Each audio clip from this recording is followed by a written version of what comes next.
Ever found your mix sounding muddy, distant, or just plain messy when you add reverb?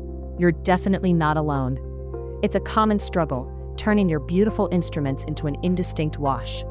First, treat your reverb like any other instrument, with EQ. Often, too much low end in your reverb can create a muddy rumble, while excessive high end can make it sound harsh and distracting. Next, embrace pre-delay.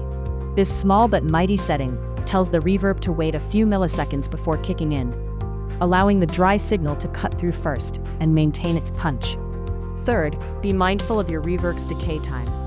A long decay can quickly overwhelm a mix, especially in faster tempo tracks, turning individual elements into a wash of sound.